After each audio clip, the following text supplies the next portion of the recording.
Nalilimutan ko minsan na isang buhay ay isang himala. That life is a privilege.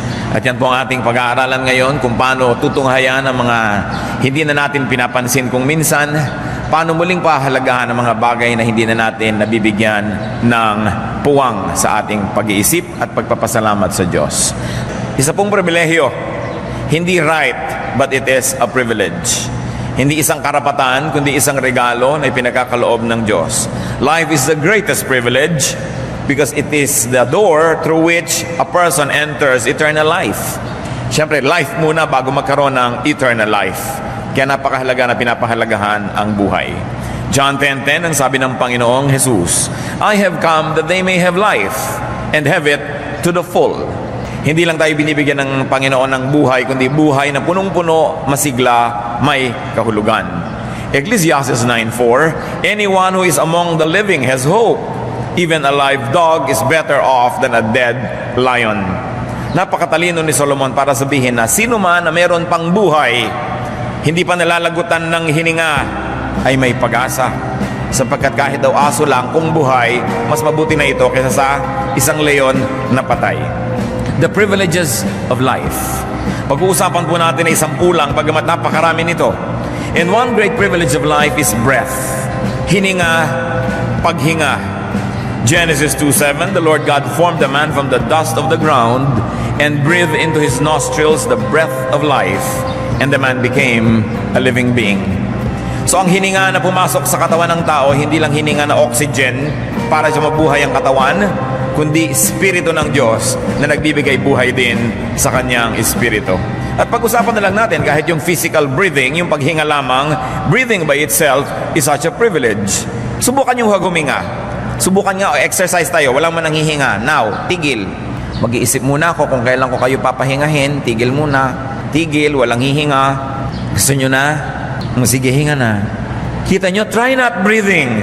Try not being able to breathe. Kumisa kayo ay lumalangoy sa ilalim ng tubig, gustong-gusto niya ng lumutang, lalo't may contest. May nakikita nyo, nasa ilalim pa ng tubig yung ka-contest nyo, panalangin nyo, lumutang na siya para makalutang na rin kayo dahil gustong-gusto niya ng huminga.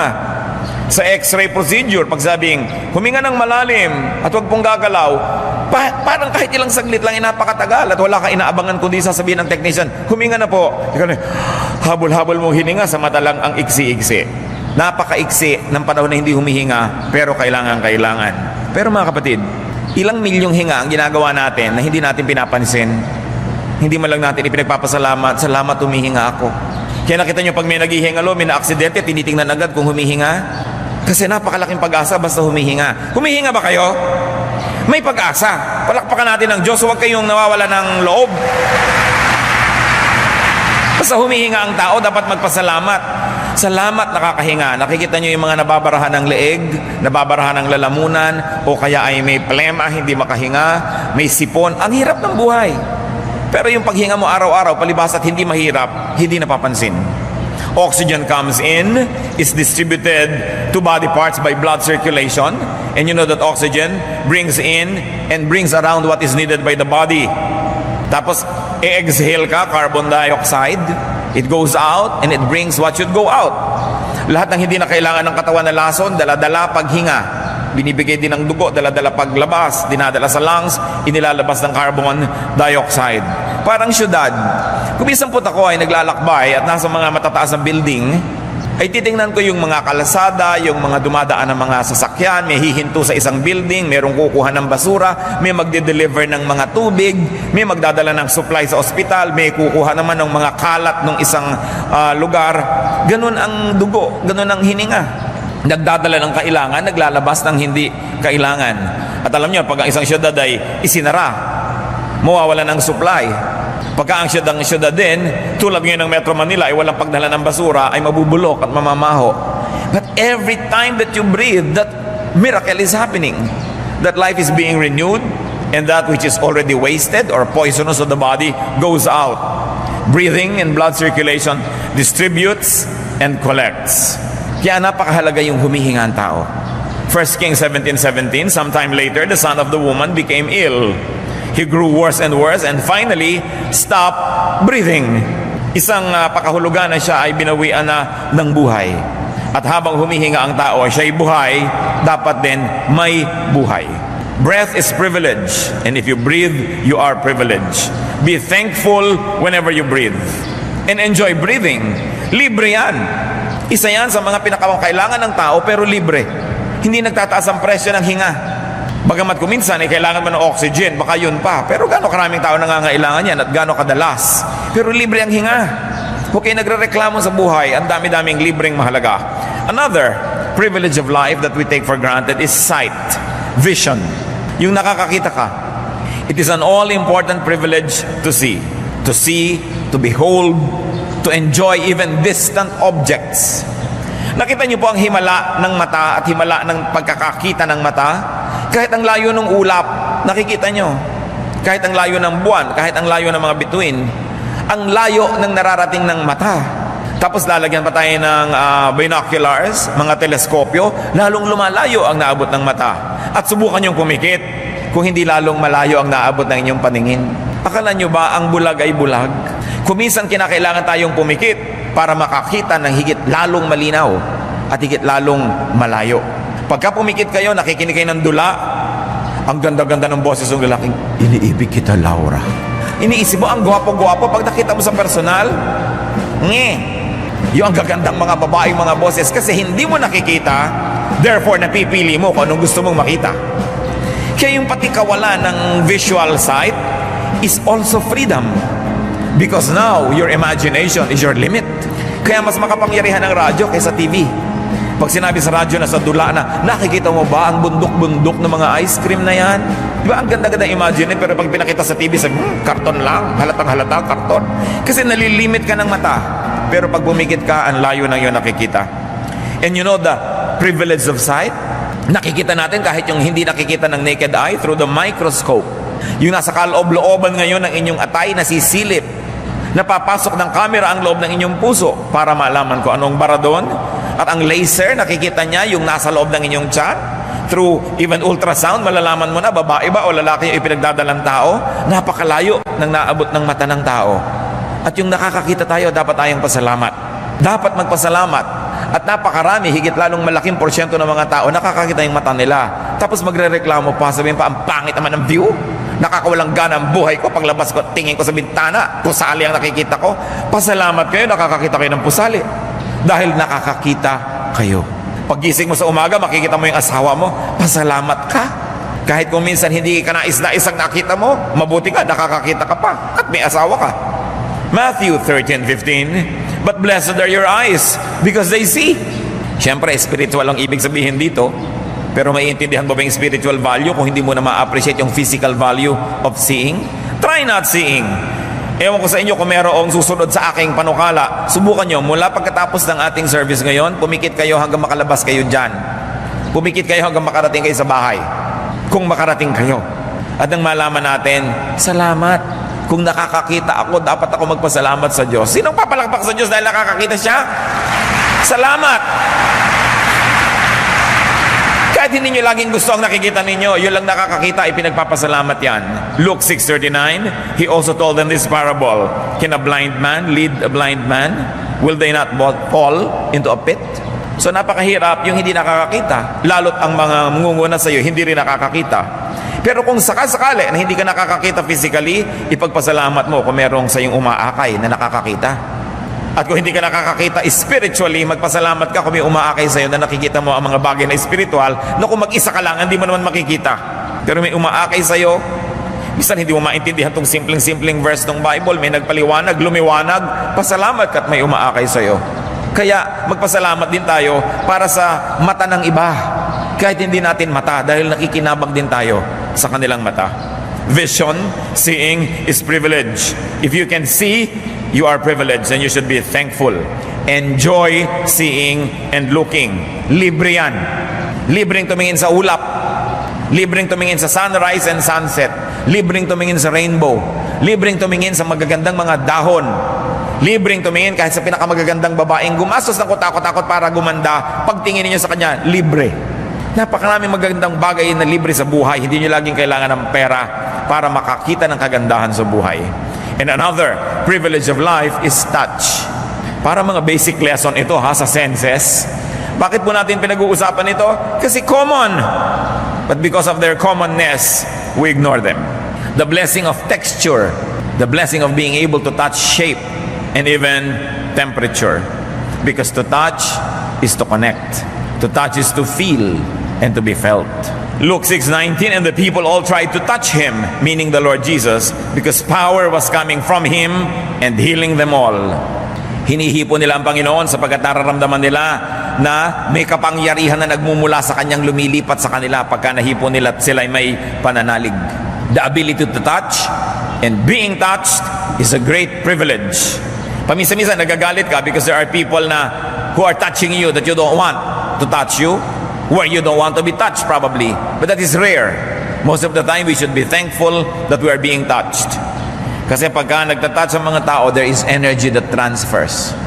At kung nagmamahal sa'yo, yung humihipo sa'yo, may sakit ka, hinahaplos-haplos ka, daig niyan ang malalaki at mabibisang mga chemical na gamot kung ikaw ay hinihipo ng isang tao nagmamahal sa'yo. Sapagkat mayroong kapangyarihan ng pag-ibig.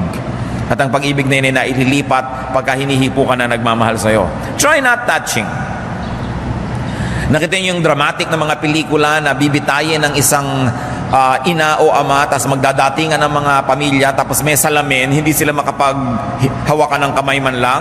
Kahit lang yung mga image lang sa salamin nila, they try to pretend to be touching because you want to reach out. Try not being able to touch. Or maybe you would like to say, try not being able to text. Kasi texting is touching. Kahit ang layo-layo, di ba? Yung kumain ka na ba? Natatouch ka naman. Kung gusto mo yung nagtatanong. Kung ayaw mo naman sa nagtatanong, naiinis ka dahil natouch ka ng ayaw mo mag-touch sa'yo. Natouch ka ng sa lugar na ayaw mong matouch ka. Try not being texted at all. Kapag mga 2 oras nang hindi nagbibip yung text, yung ano na yan, yung cellphone, tinitingnan. Tumutunog na nga kung may caller o may text, kahit hindi pa tumutunog, tinitingnan pa. That's how much we like to be touched. No? Kaya napakahalaga yung touch. Kaya ang i-describe yung mga useless religious idols sa Psalm 115 verse 7, they have hands but cannot feel. Yun daw ang kawalang kabuluhan ng mga Diyos-Diyosan. Whenever you can touch, be thankful. And whenever people try to touch you, you should be thankful that at least people like to touch you, though you may not like to be touched. Another source of power, another great source of happiness na libre sa tao. Lalo't meron kayong mahal sa buhay, hinahawak-hawakan yung kamay ninyo, kayo'y medyo hinihimas, tinatapik-tapik, isang malaking pagpapala ang ganyang bagay sa buhay. Once more, libre. And what about the privilege of taste? Yung tayo may panlasa, to enjoy taste, to benefit from the signals and warnings of taste. Subukan yung may kakainin kayo, biglang, ay, panis, nalasahan yung panis. Di ba't di nyo lululunin? Kasi nalasahan nyo. Pero kung hindi nyo nalalasahan yun, makakakain na kayo ng lason, nalulun nyo na bago nyo nalaman. Kaya pagka meron kang natikman na sobrang alat, sobrang asim, sobrang tamis, pwede mo yan i-reject. We've got to thank God for the ability to determine, to enjoy, and to reject taste. Job 12:11, does not the ear test words as the tongue tastes food? Tinitikman, inaalam, mabutit may panlasa. Alam niyo po, lalo kung ako ay magsasalita sa public places at ako kailangan ko lagi na to wet my mouth, my tongue, my throat, inaabutan ako ng tubig. Nung minsan may nag-abot sa akin, pag dapo sa bibig ko ng nilulun ko, hindi ko pa nilululon, kerosene. Mabutit hindi ko nilulun agad, no? Siguro kung may nagsindi ng posporo, pag hinga ko, bubuga ako ng apoy. Palakpakan siguro ang mga tao, himala. Pero gaas. Kaya binabantayan na ngayon kung sila nag-aabot sa akin ng tubig. Baka mamaya kung ano naman yun. Pero natitikman. At dahil natitikman mo, pwede mong ilulwa. Maraming bagay sa buhay in a spiritual way, natitikman dapat bago lulunin. Tinitingnan mo muna kung dapat at karapat dapat. Anong ngayong blessing, mga kapatid? If you have taste as to enjoy food, as to have good appetite. Subukan nyo na hindi na tumitikim o subukan yung walang lasa ang lahat ng bagay. Yung wala kayong panlasa, walang lasa ang pagkain, walang sarap, many people get depressed. Isa po yan sa aking mga observation na yung sobrang nagda-diet na de-depress. There is something about not eating well that depresses the spirit. that depresses the soul, the emotion. Kaya yung mga matatakaw, bihira ma-depress yan. Dahil talagang masasaya sa kakakain. Mas madalas ma-depress yung mga nagda-diet, yung sobrang mga nagpapaganda. Yan ang may mga kalungkutang hindi nila maipaliwanag, pagkain lang pala. Ecclesiastes 2:24, a man can do nothing better than to eat and drink. This too, I see, is from the hand of God. Si Solomon na napakatalino, ine-equate niya yung sarap ng pagkain at sarap kumain bilang pagpapala ng Diyos. Nehemiah 8:10, Nehemiah said, "Go and enjoy choice food and sweet drinks, and send some to those who have nothing prepared. This day is sacred to our Lord." Isa po yung pista. Maraming pista sa Biblia. Gusto ng Diyos, ipinagpipista siya eh. Pero sino ba naman nagkakainan sa piyesta? Hindi naman yung Diyos, yung mga tao. Pero ang gusto ng Diyos, pag naghanda ka ng masarap, magpadala ka doon sa hindi nakakayang maghanda ng masarap na pagkain. Yun ang tunay na pista. Subukan natin na wala tayong gana. Try fasting. Lalo't yung fasting is imposed on you. Sino sa inyo nakaranas na halimbawa na meron kayong blood test bukas, may fasting ngayon 12 hours. May fasting 8 hours. Yung inom ka lang ng inom pagkagabi, ngayon nagfa-fast ka, parang napakalaking bagay na makainom. Tubig! Gusto mong uminom. Yung hindi mo pinapansin, kapatid, na nagkakape ka sa umaga o umiinom ng kung ano man, pag fasting ka, indang mo, kape. Gusto mo na, kunin nyo na ang dugo ko na makapagkape na ako. Sino sa inyo nakakaramdam ng ganyan? Patingin nga, marami. Yung mga edad na kasi kayo. Kaya kinakailangan ng i-blood test, kailangan ng mga kung ano mga nararamdaman. Kaya yung nagkakaedad, nagmamature, tumatalino eh. Nararamdaman mo kasi how it is to be deprived, how it is to be weak, how it is to be sick. Pero nakikita nyo, ngayon, kung hindi kayo nagfa-fast, dahil hindi naman kayo magkaka-blood test bukas, nagpapasalamat mo kayo sa Diyos ko, salamat po nakakapagkape ako. Salamat nakakainom ako pag nauhaw ako sa gabi. Hindi na natin napapansin. Kaya kailangan nakakaranas tayo ng deprivation every now and then. Kaya mga Muslim, kakatapos lang ng Ramadan, fasting. Halos isang buwan. Ang katuroan nun ay para maramdaman nila ang gutom, para maging sensitive sila sa mga maralita at mga nagugutom. That is the spiritual meaning of it. How you apply it depends on you. But the point is, that is the purpose. Kaya rin tayo nag-aayuno. Hindi dahil mas ma-epektibo ang dasal ang nag-aayuno, para mas maging sensitive ka sa iba na nagugutom, na hindi nila choice. At pag naging sensitive ka na, nagiging mas mabuti ka, therefore your prayer becomes more powerful. Because you become more truthfully grounded. Nalalaman natin yung katotohanan ng buhay. Gaano karami sa atin yung kakain, every subo, ang sarap. Thank you, Lord. Diba? Kahit na nilagang itlog at nilagang kamatis yan at may kasamang tuyo, ang sarap. Thank you, Lord. Hindi yung reklamo ng reklamo ang inaabot sa buhay. Of course, another sense, and we will stop here. Alam ka naman, ubusin natin yung mga senses. Smell is such a great privilege. To enjoy scent and aroma. To benefit from the messages of smell. Even what we call bad smell. Kasi pag bad yung smell, may warning. Gaano karaming bangkay ang discover dahil umalingasaw. Gaano karaming mga sirangipin ang nadidiscover mo dahil may amoy.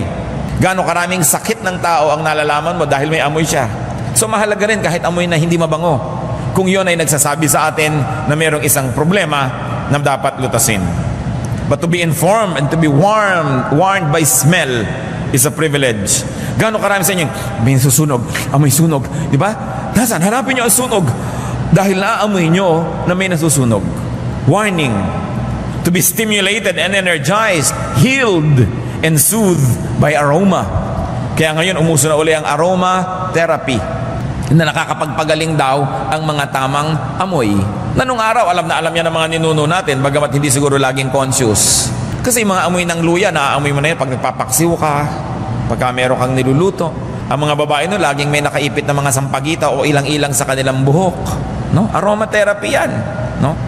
Yung laging may mahalimuyak, nagtatanim ka ng mga sampagita sa iyong durongawan, sa gabi may dama de noche, naaamoy mo. Yun ang aromatherapy. Magdaling gumaling ang tao pag nakakaamoy ng mga tama, kasi ang amoy, diretso sa utak. Pagpasok sa ilong, utak agad dyan. And it already affects the brain and the blood circulation and everything. Kaya science na po yung aromatherapy, hindi lang yan luho. Talagang yung pipili ka, ano bang gusto mong lotion? Yung nakakapagpatalino, yung nakakapagpabait, yung nakakapagpakalma. Meron silang basis for that. Dahil inilagay ng Diyos sa lahat ng halaman, ang lahat ng gamot. Kaya aroma is important and the ability to smell is very important.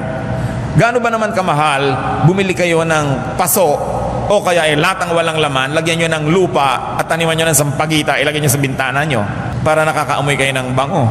Meron kayong kaplasong lote, hindi nyo taniman ng ilang-ilang para wala kayong tigil ng kapipitas ng bulaklak na libre. Inilalagay nyo sa banyo, inilalagay nyo sa ulunan ng inyong mga kama, inilalagay nyo sa inyong mga mesa, ang bango-bango ng paligid. Song of Songs 1:3, pleasing is the fragrance of your perfumes. Your name is like perfume poured out. No wonder the maidens love you. So ang pinag-uusapan dito ay isang lalaki na mahilig sa pabango. Ang bango-bango niya, kinahuhumalingan siya ng lahat ng kadalagahan. Sapagkat, syempre, makapangyarihan ng amoy. Lalo sa mga Pilipino. Now, the tongue can detect and appreciate only 4 basic tastes. Ang nalalasahan lang na talaga na ganap ng dila alat, pait, tamis, at asim. But the sense of smell gives flavor and nuance to the taste. Yun ang nagde-define gaano kaalat, gaano kaasim. Iba ang asim ng sinigang sa mangga at iba ang asim ng sinigang sa sampalok, ng sinigang sa kamyas, iba-iba. Nuance of taste. Tumutulong na doon yung pangamoy. Try not being able to smell. Kaya naman, ang description na naman ng Psalm 115 verse 6 sa mga Diyos-Diyosan, they have noses, but they cannot smell. Ibig sabihin, walang buhay. Yung may naamoy kayong saksakan ng baho, magrereklamo kayo, yung salamat, buhay ako. Hindi ako katulad nung idol ng Psalm 115 verse 6, may ilong pero hindi nakakaamoy. Hindi dapat ipagreklamo. Mabahala kayo kung may ang baho-baho, hindi nyo naamoy. Ibig sabihin, baka hindi na kayo buhay nun. Be thankful when you can smell. And be very especially thankful when you can smell something pleasant. Another privilege of life, brothers and sisters, is movement. Galaw. Externally, as in mobility, yung nakakaalis ka sa kinalalagyan mong lugar, lilipat ka ng lilipat, external movement. And there is also such a thing as internal movement. Meron kang circulation within you. Kahit ang tao po hindi gumagalaw, gumagalaw yung puso niya, gumagalaw yung mga bitukan niya, gumagalaw yung esophagus, gumagalaw yung dugo. Because life is movement. Even the heavenly bodies are moving forever. Non-stop movement in choreographed arabesques. Ang ginagawa ng mga tala, mga bituin, mga asteroids. Kumikilos ang lahat. Kaya naman, hindi katakataka na ang worship ay may movement. Because life is movement, movement is life. That is why worship entails movement. Sa worship po, common movements like lifting of hands. That's a movement. Psalm 63:4, I will praise you as long as I live, and in your name I will lift up my hands. The lifting of hands is an act of worship. Meron pang waving yung kakaway-kaway sa Bible sa Exodus 29:23-24. Put all of this, meaning the loaf, cake made with oil, and the wafer, in the hands of Aaron and his sons, and wave them before the Lord as a wave offering. So yung offering, gusto pa ni Lord na nakikitang iwinawagaw-wagayway. At bakit tayo may mga banners? This is a dramatization of movement. Mas lumalaki. Kasi kung yung kamay mo, ginanon mo lang, gumalaw. Pero kung may hawak ang banner, ang laki-laki, kitang-kita talaga yung movement. It is to dramatize. No? To exaggerate a movement so that it may be even more appreciated. In worship, there are various postures. May nagaganito ng kamay, may nagtataas ng kamay, may lumuluhod, may yumuyuko. All of that, as acts of worship, are sacred movements. That's why the ultimate movement of worship is dance. Psalm 149 verse 3, let them praise His name with dancing and make music to Him with tambourine and harp. So, dance is to movement as music is to sound. Yung sound lang yun. Walang arrangement, walang ayos, may sound, maganda. Pero inayos mo, nagiging music. May harmony, may balance, may symmetry. Yung movement, maganda. Pero inayos mo, naging dance. May kahulugan ng mga movements. May symbolism. A very high form of art. And definitely a very spiritual way to worship God, who is God of movement. 2 Samuel 6:14, David danced before the Lord with all his might. Ang lahat ay binigay na niya todo sa pagsayaw sa Panginoon. At ang asawa niyang high class na bakyaan, na baduyan sa ginawa niya, nilait-lait niya ang pagsayaw ni David.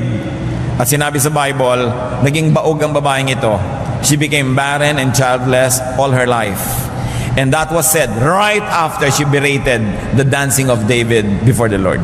So huwag kayong nanglalait ng mga worshipful movement ng kapwa. No?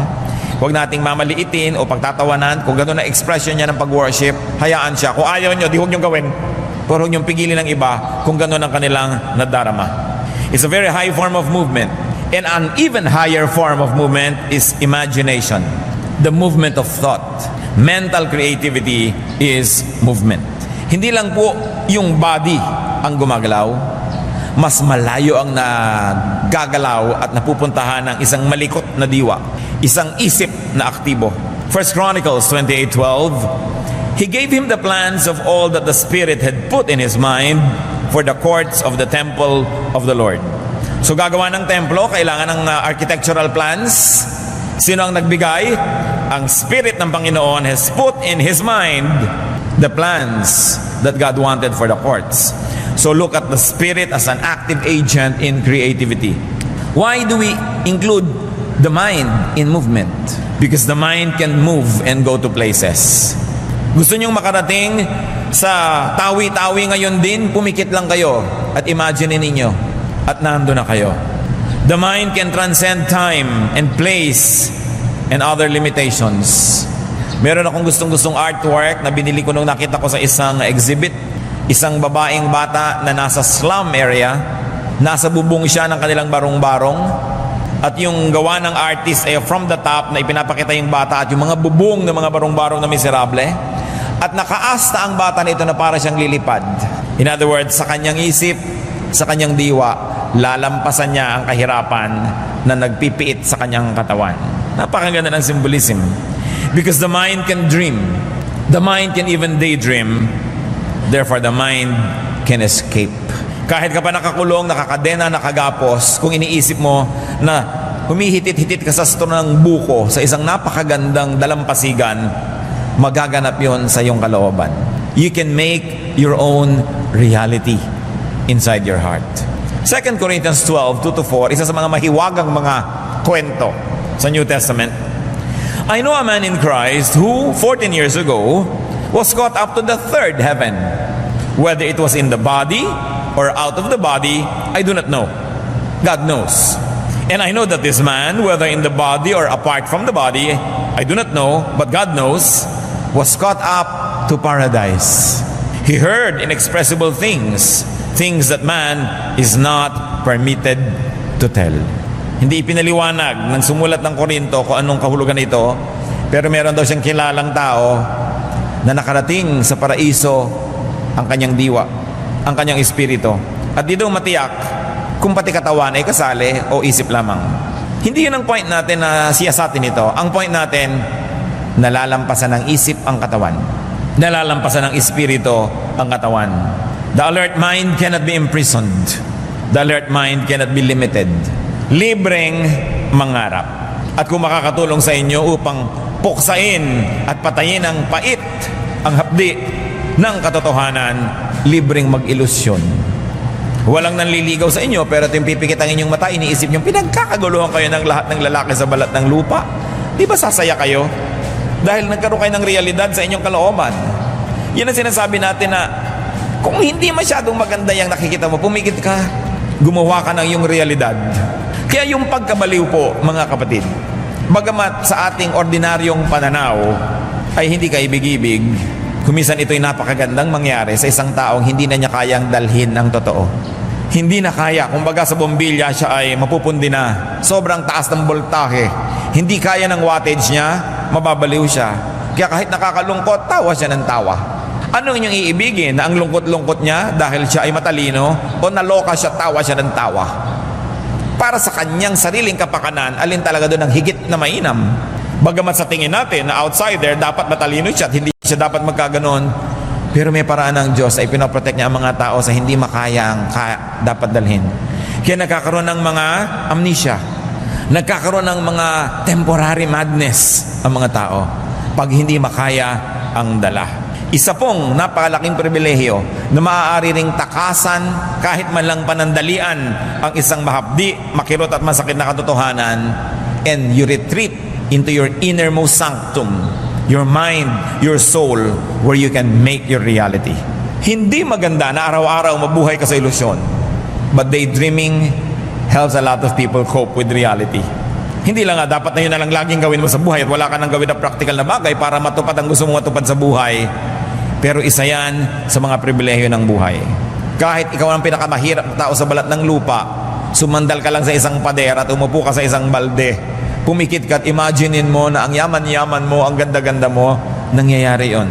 You know how reality can happen if we allow it to happen inside our minds? Subukan nyo to. May mahal kayo sa buhay, malayo siya. Imagine niyo na siya nakikipag-ulayaw sa isang taong selos na selos kayo. Di ba kahit nangyayari no, hindi, bumibilis ang pintig na inyong puso, nagiinit ang punong taingan nyo, no? Nawawalan kayo ng ganang kumain at nag-aalala kayo, pero ini-imagine nyo pa lang yon. Pag nakita ninyo halimbawa sa cellphone niya na may text na kung ano man yon, inimagine mo na agad ang buong kwento kung sino to, ba't sila nagte-text ng ganito, galit na galit ka na. Yun pala, missent lang, hindi kanya, hindi totoo, pero nangyari na sa iyong puso. Kaya pwede yung papangyarihin sa loob ng inyong puso ang mga bagay na nakakatuwa at pwede rin yung mga bagay na nakakainis. It's all up to you kung ano ang inyong i-imaginein sa buhay. The mind can even be the agent of spiritual transformation. Kaya napakalaking pribilehiyo na pwede mag-isip.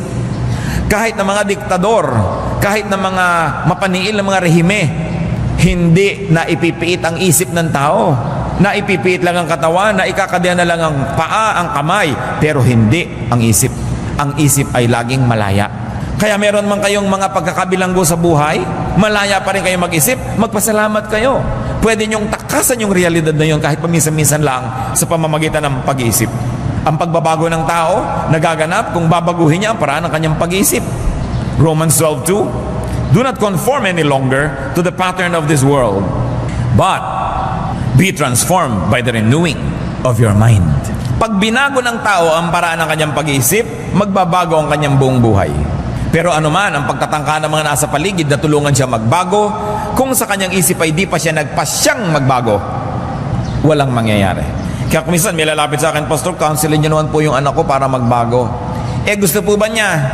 Ayaw po. Huwag niyo na ipa-counsel sa akin, walang mangyayari. Ang kakaunselin lang natin yung gusto pero hindi malaman kung paano siya magbabago o kailangan niya ng tulong para magbago. Pero hindi ko siya kailangan kumbinsihin magbago siya. Hindi na kukumbinsi ang tao, kailangan magmula sa kanyang kalooban. Kaya mga naninigarilyo, kahit anong ibigay mo dyan ng mga tulong, kung sa kanyang kalooban hindi siya nagpasyang tumigil, hindi rin yan mangyayari. Pero kung siya mismo nagpasya, walang makakapigil na tumigil siya. Yan ang ibinigay sa atin ng Diyos, mga kapatid, na tayo ang nakapangyayari sa ating kalooban. Tulad ng pinitas ni Eva ang prutas, kinain niya, kumagat din si Adan, kinain din, kalooban nila eh. Kaya ang pinakamalaking challenge sa atin, ilagay natin sa tama ang ating kalooban. Pag naiinis tayo, anong ginagawa natin? Mas iniinis pa ba natin ang sarili natin o binabaligtad natin para mawala ang inis natin? Nagagalit ka na, maghahanap ka pa ng lalong ikakagalit. Di lalo ka nagkagalit-galit. Anong gusto mo, magalit o gusto mo bang humupa ang iyong loob? The mind has the freedom to do this. And it's a privilege. Because no person, and God, even God, does not interfere with the way you think. Kaya po sabi ng Diyos ko, baguhin niyo po ang pag-iisip ng ganong kapwa. Hindi ginagawa yun ng Diyos, sayang yung panalangin. Kasi ibinigay ng Diyos ang kalooban sa tao. Ang tao ang namimili kung anong kanyang iisipin. Pwede lang ang Diyos at pwede tayong tumulong para yung tao mahimasmasan, makakita ng katwiran, pero hindi binabago ng Diyos ang utak ng tao. Alam niyo kung bakit? Kasi kung binabago niya, edi kasalanan niya lahat ang hindi nagbago. Yan ba't di niya binago? Hindi niya binabago ang tao. Ang tao ang magpapasyang magbabago. So it's a privilege that our minds can move. It's a privilege that we should always appreciate. Isa pa pong problema ng buhay is humor and laughter. Yung may sense of humor ka, galing na privilege yan. Kung ang napangasawa ninyo ay mahirap pa sa daga, pero may sense of humor, ang totoo mayaman kayo nun. Yung napapatawa kayo, kahit pinag-aagawan niyo ang ulo ng sapsap, napapatawa kayo, feel rich because you are. Laughter celebrates happiness. Laughter can balance sadness, and laughter can anesthetize from pain. At ito po ay sinusuportahan na ng maraming mga pag-aaral na scientifico na yung pagtawa, yung sense of humor, nakakapagpagaling ng sakit. Kaya kung may dalawang may sakit, halimbawa pareho kayong nabarog yung ulo nyo, na parehong may bumaong asarol hanggang kaloob-looban ng utak nyo, dalawa kayo. Yung isa, palatawa, palabiro, at yung isa sobrang seryoso, mas mabilis gagaling yung palatawa. Pinatunayan ito ng maraming mga pagsubok nila sa maraming mga clinical tests. Bagamat sa science, hindi nyo ginagamit yung word na pinatunayan because science is dynamic. Sasabihin nyo lang, well, it is supported by evidence so far na ganun talaga ang nangyayari. But the point is, kung merong dalawang tao, yung isa may humor, mas magsusurvive yung may humor. Kaya sabi nila, laughter is the best medicine. Kaya kung ubod man kayo ng hirap, di kayo nakakabili ng mahal-mahal na gamot, pinakamura pa rin ang gamot sa Pilipinas dahil tayo sobrang masasayahin mga tao. No? Kahit ano na lang, ikinatutuwa, tawanan, may nagkuku, may mga lobo, may mga nagtitinda, may stage show. Ang saya-saya ng bayan na ito. So mura ang gamot dito. Yung gamot na likas sa tao. Pero mabuti rin kung mapamura siyempre yung mga chemical na gamot na binibili natin. Psalm 126 verse 2, our mouths were filled with laughter, our tongues with songs of joy. Then it was said among the nations, the Lord has done great things for them. So nakakakanta daw ang mga Israelites, nakakaawit at sinasabi ng ibang bayan, aba, pinagpapala sila ng Diyos. Ito siguro ang isa sa mga ibig sabihin ng mga gumagawa ng mga awit na ang Pilipinas ay pinagpala ng Diyos. Kasi kung tingnan mo naman, sabi, nasaan? No? Ang dami-daming gulo, ang dami-daming kahirapan. Pero yung ating capacity to be happy, our humor, pagpapala yan ng Diyos. Ecclesiastes 3:4 says, there's a time to laugh and a time to dance. And compared with many cultures around the world, mas marami dito sa Pilipinas, time to laugh and to dance. Hindi na naubos ang festival dito. May festival ng lechon, may festival ng langka, may festival ng butong pakwan, may festival ng mga maskara, may festival ng mga bakya at salakot. Basta kahit ano na lang na rason, magka-excuse lang mag-festival ng mga Pilipino. Hindi na ubusan ng party. Masaya ang buhay. Imagine a humorless life and imagine a humorless personality. Job 9:27, I will forget my complaint. I will change my expression and smile. It's a decision. You may not do that, but will you solve your problem if you frowned? Sa palagay niyo po ba, lalapit sa inyong biyaya kung nakasimangot kayo? Nahihirapan kayo at nasasaktan, tapos tiklop-tiklop ang mukha nyo? Hindi matutuwa ba? Wala rin.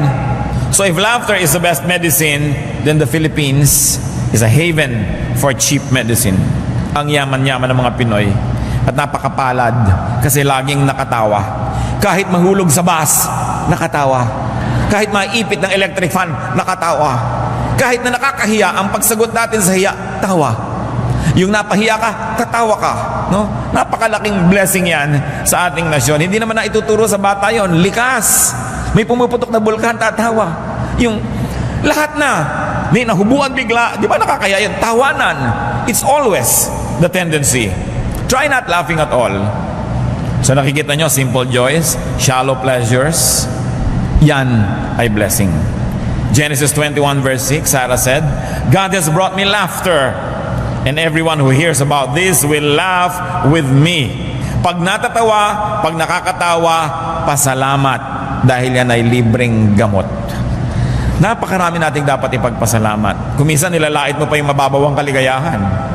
Mabuti nga mababaw, madaling hukayin, madaling sumaya, sapagkat ang happiness naman isa sa mga goals of life. Kung masaya na siya kahit hindi siya nakapasa sa board, bakit mo siya aagawan ng kanyang kaligayahan? Sa natutuwa siya, no? And another privilege of life is love. Loving, being loved. Siguro pag nagpataas akong kamay, baka naman konting-konti, and I hope wala, na magsasabi man lang ditong wala man lang nagmamahal sa kanya. At kung talagang walang nagmamahal sa inyo, siguro wala kayong aso. Dahil kung talagang wala nang magmamahal sa inyo, mag-alaga kayo ng aso, a dog will give you unconditional love. The dog is the only personality in your house that is always happy when you come home. Always. Hindi kayo sinisimangutan, hindi kayo dinededma, hindi kayo ini-ignore ng aso. Lagi siyang happy pagdating nyo. Subukan yan. Asawa nga, hindi lagi Di ba? Hindi lagi. Lalo't busy-busy, may ginagawa. Sana mamaya pa siya dumating. No, pag dumating ka, ako naabala ang ginagawa ko. Nag-aayos ako ng cabinet. Ito na naman, hingin na naman ng kape. No? Hindi naman laging masaya. Kahit mga anak, hindi naman laging masaya dumadating ang magulang. Lalo may ginagawa kabulastugan. No? Mamaya pa sana dumating o hamaan pa sana yung bakasyon. Pero ang aso, laging masaya pag dumarating kayo.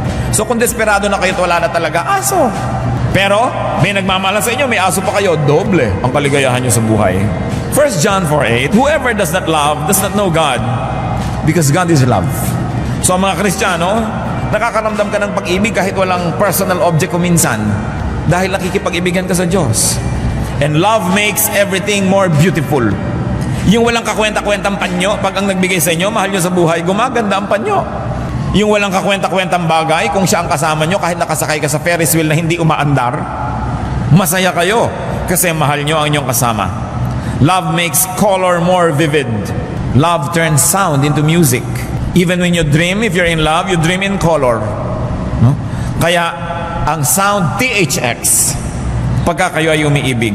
1 Peter 4:8, above all, love each other deeply, because love covers over a multitude of sins. At yung marunong umibig, marunong din magpatawad. Magkakambal yun eh. Yung marunong umibig, bulag. Yung napapatawad mo yung mahal mo sa buhay. Kaya napakasarap yung naghahari ang pag-ibig sa buhay ng tao. Imagine a loveless life and a loveless personality. Kahit pa ang pag-ibig kuminsan at pagmamahal sa tao ay nagiging dahilan din para ka mamroblema, totoo pa rin yung sinasabing it's better to have loved and lost than never to have loved at all. At ang pinagtatampo ng Diyos sa isang church sa Revelation 2:4, yet I hold this against you, you have forsaken your first love. Yan ang hinanakit ng Diyos sa church na ito. Hindi mo na ako kamahal ngayon tulad ng dati. Dati hat na hat ka sa pag-ibig sa akin, ngayon nanlamig ka. If you can love, if you are loved, be thankful, enjoy it, and love even more. Another privilege of life is rest. Respite, break, pahinga. Rest not only draws one away from toil, but also re-energizes for life. Rest gives perspective, clarity, and wisdom. Yung nagpapahinga matapos mapagod, I don't mean yung laging nagpapahinga kahit hindi pagod.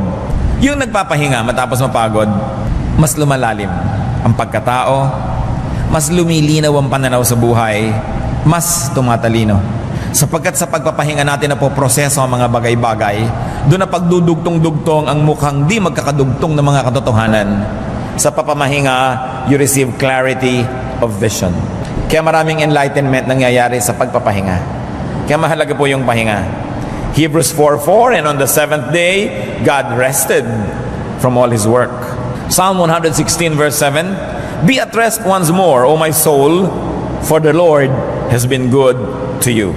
At bakit mo napakarami mga tao ang naakit na sumunod kay Jesus?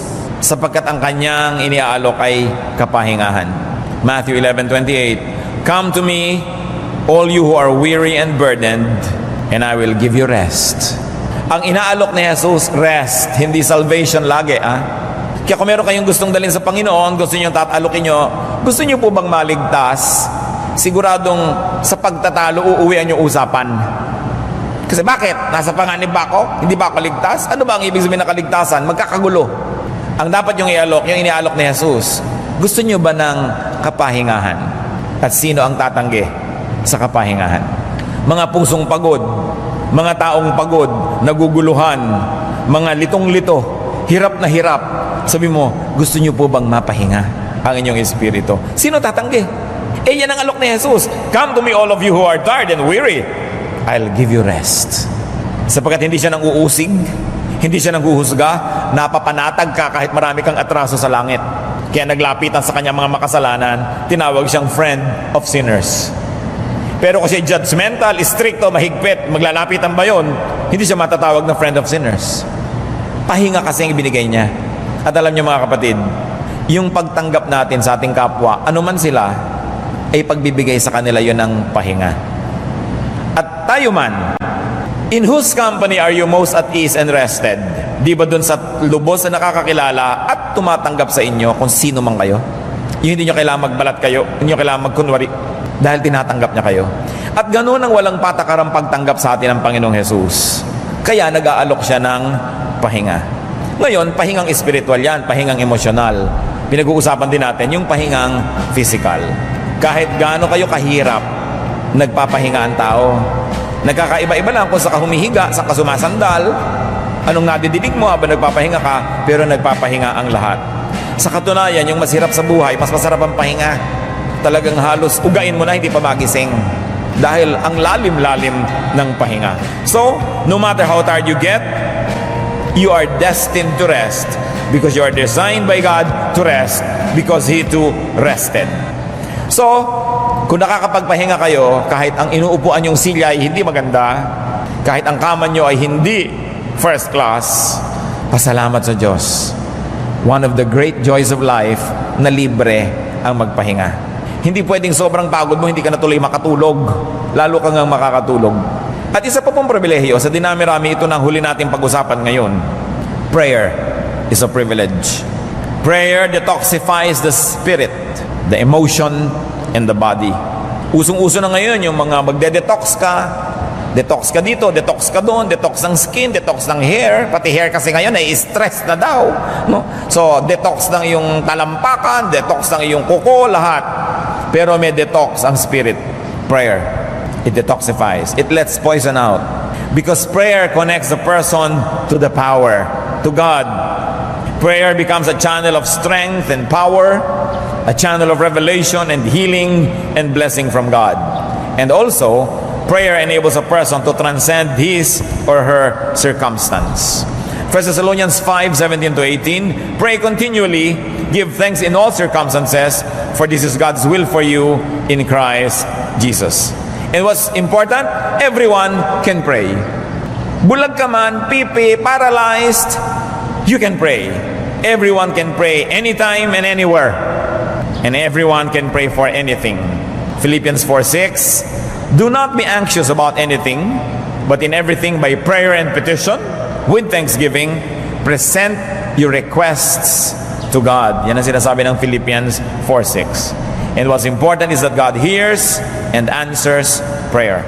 Prayer man ang mga righteous people, prayer man ang mga hindi niya anak, dinidinig pa rin ng Diyos. Matthew 5:45, He causes His sun to rise on the evil and the good, and He sends rain on the righteous and the unrighteous. Nakakapanalangin din. Maging yung mga malayo sa Diyos, lalo't iniibig nila na lumapit. Prayer is a speech. It's a great privilege because you can talk to God. And prayer is also hearing God's will, therefore another privilege. Pag pinagsama-sama natin ang pinag-usapan natin ngayon, the conclusion is inevitable. Life is a privilege. And everybody can be privileged.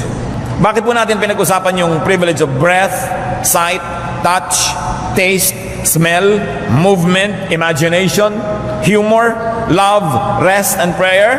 Because everybody can have it. Yan ang hindi kailangan na mayroong racial discrimination. Hindi kailangan at issue on gender. Hindi pinag-uusapan kung mayaman o mahirap ka. Hindi pinag-uusapan kung ano kalagayan mo sa buhay. You can have it. At kung paminsan-minsan, mayroong mangilan-ngilan na may mga isa o dalawa sa mga pinag-usapan natin pribilehiyo, wala sa kanilang buhay. Halimbawa, hindi sila nakakakita, pero nakakarinig. Halimbawa, hindi nakakarinig, pero nakakaamoy. Halimbawa, meron silang paralysis, hindi masyado nakakagalaw, pero nakakagalaw ang isip, at nakakaamoy, at nakakapagsalita. Hindi naman nangyayaring lahat ito'y wala sa isang tao. Bihirang-bihira.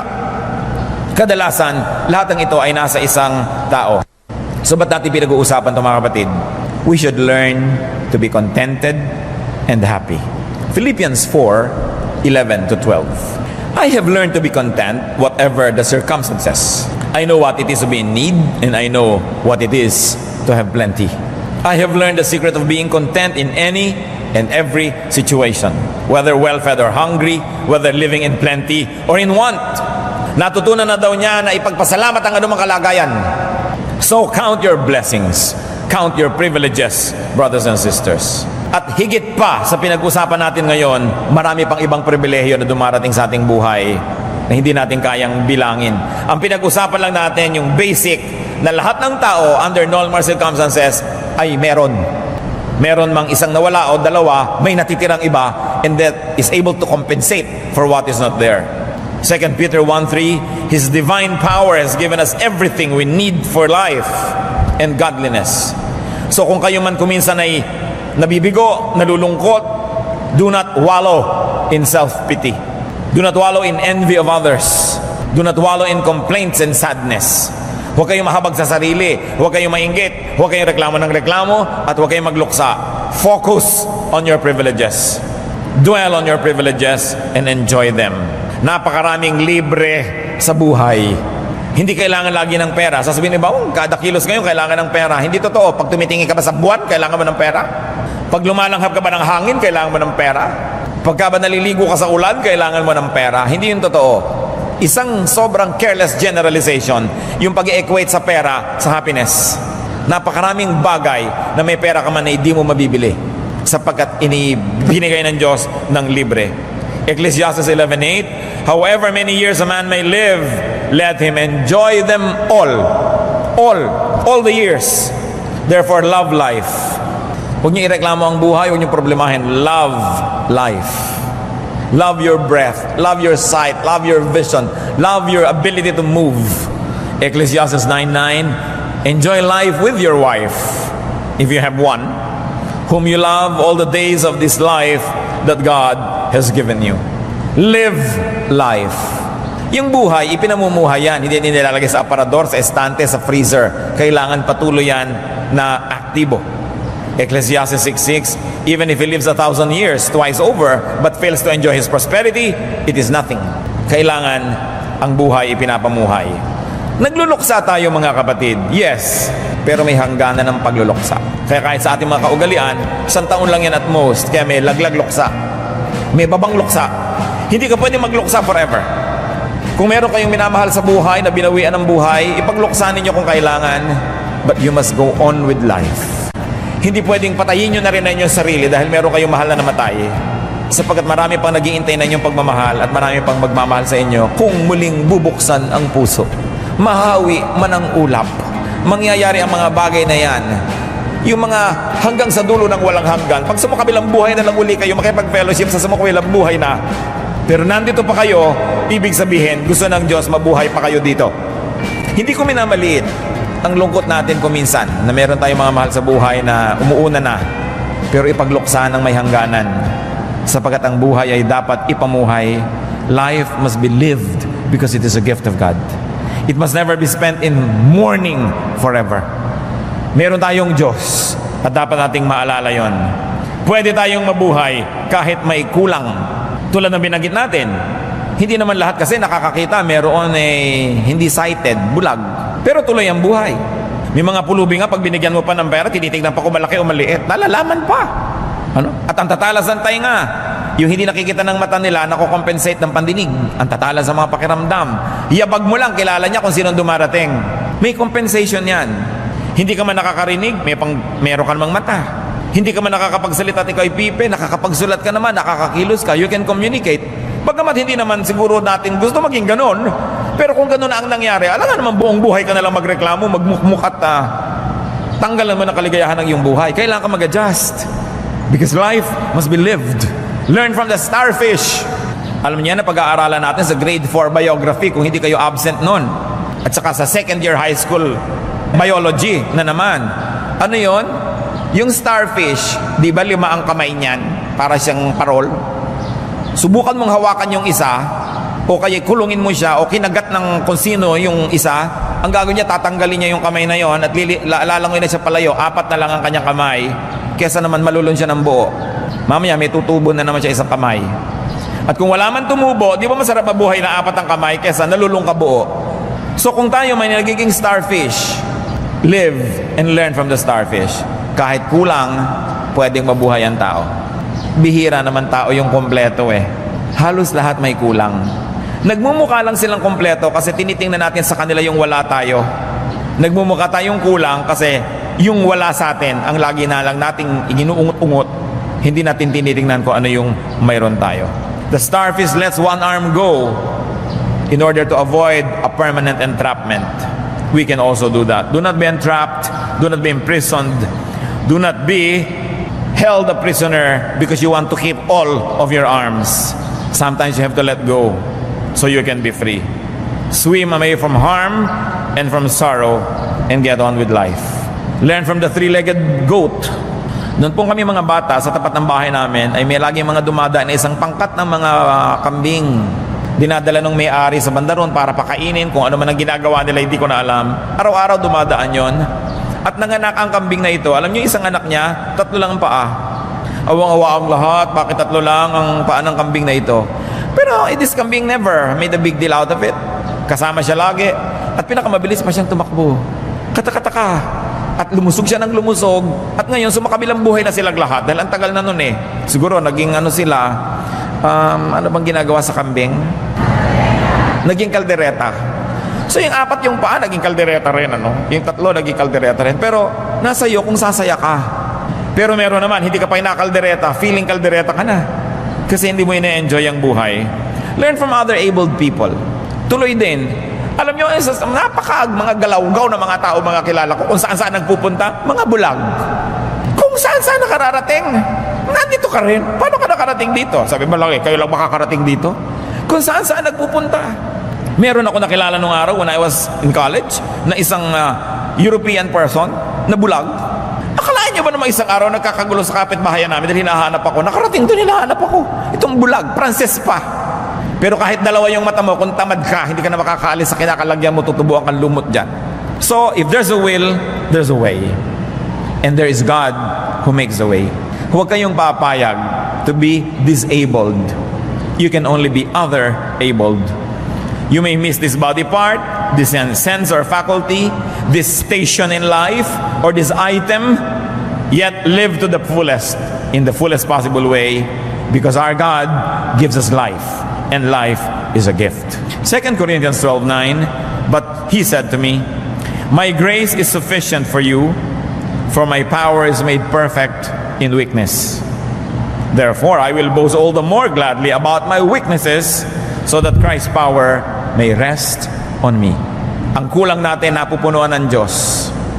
Kaya hindi dapat laging ireklamo, dapat ipagpasalamat kung ano yung nandun. Ecclesiastes 5:18, then I realized that it is good and proper for a man to eat and drink, and to find satisfaction in his toilsome labor under the sun, during the few days of life God has given him, for this is his lot. Yan daw ang mainam gawin sa maiksing buhay na ipinahihiram ng Diyos. Tamasahin, lasapin, gawin ang lahat ng magagawa. Basta hindi natin nilalabag ang kautusan ng Diyos. At napakarami pang ibang privileges na hindi natin pinag-usapan ngayon. Life is a privilege. Do not ignore it. Do not trivialize it. And do not problematize it. Live it thankfully, gratefully. At kung may kulang sa inyong buhay, mag-ala starfish. At least kahit kayo fish, star naman. Salamat po o Diyos dahil kayo po'y mabait sa amin. Salamat dahil kahit imperfect ang buhay, may buhay. And we can always make the most out of it. Sa pagtunghay niyo sa aming kalooban ngayon, Panginoon, kayo nakakakita kung sino sa amin ang lubos na mapagpasalamat sa aming kalagayan. Sino ang may reklamo, sino ang malungkot, sino ang nawawalan ng pag-asa. Turo niyo sa amin, Panginoon, na humihinga lang kami, pasalamat na. Nakakakita kami, nakakaramdam, pasalamat pa. Napakaraming dapat ipagpasalamat. Punuin mo ang aming puso ng pagtanaw sa iyo ng utang na loob, O Diyos. Punuin mo kami ng kagalakan at lagi naming ipagdiwang kung ano ang mayroon kami. At ipagpasalamat yung wala kami na nasa kapwa namin na imi-minister din naman sa amin.